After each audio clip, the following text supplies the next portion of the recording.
प्रणाम। परम श्रद्धेय वंदनीय पूज्य स्वामी जी का सानिध्य में आज पूरी दुनिया योग कर रही है। करते हुए मुझे वह इतिहास और अतीत का स्मरण हो आ रहा है जब इस योग की स्थापना के लिए पहली बार योग के ऊपर हम क्लिनिकल ट्रायल, एक तरह से पेशेंट्स का प्री और पोस्ट डेटा के साथ में, प्रमाण के साथ में, जब दुनिया को हम बता रहे थे कि योग से कितना प्रभाव होता है, तो बहुत सारे लोग थे, शायद आज जो योग कर रहे हैं उनमें से तमाम लोग भी रहे होंगे जिन्होंने उंगली उठाने का प्रयास किया था। पर मुझको लगता है कि जादू वह सर चढ़ करके बोले तो वह योग की जादू श्रद्धेय स्वामी जी के तप और पुरुषार्थ से एक वैश्विक स्तर पर कभी समय था, लोग ही कहा करते थे योग तो 2, 4, 10 लोगों को करने की विधा है। और आज जब पूरी दुनिया करोड़ों की संख्या में साथ में बैठ करके योग अभ्यास के द्वारा अपने आप को निरोग बनाते हुए पूरी दुनिया में योग की दुंदुभी बजा रहे हैं, तब हमको यह अच्छी तरह से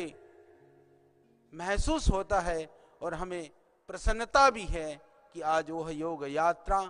जहां गंगोत्री की गुफाओं से, जहां सीमित संसाधनों से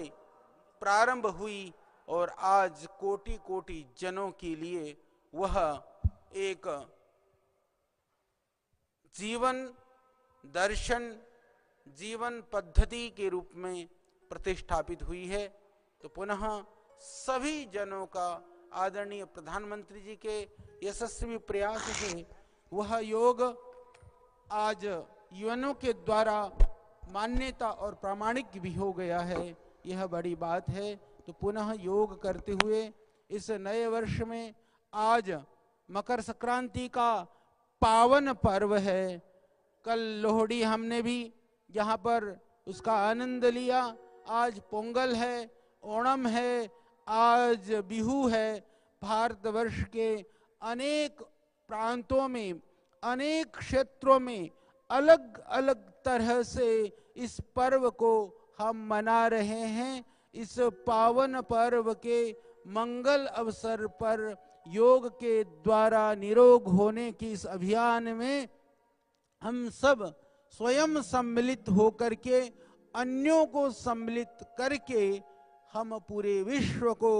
निरोग बनाने का, संपूर्ण विश्व को स्वास्थ्य की छत्री के तले लाने का हम प्रयास करें। पुनः आज के इस पावन दिवस की मंगल कामनाएं प्रदान करते हुए मैं एक बात और कहना चाहता हूं कि यह भी प्रसन्नता की बात है कि आयुष मंत्रालय और आयुष मंत्रालय के साथ में नीति आयोग ने भी अभी कोरोना और ओमिक्रॉन के लिए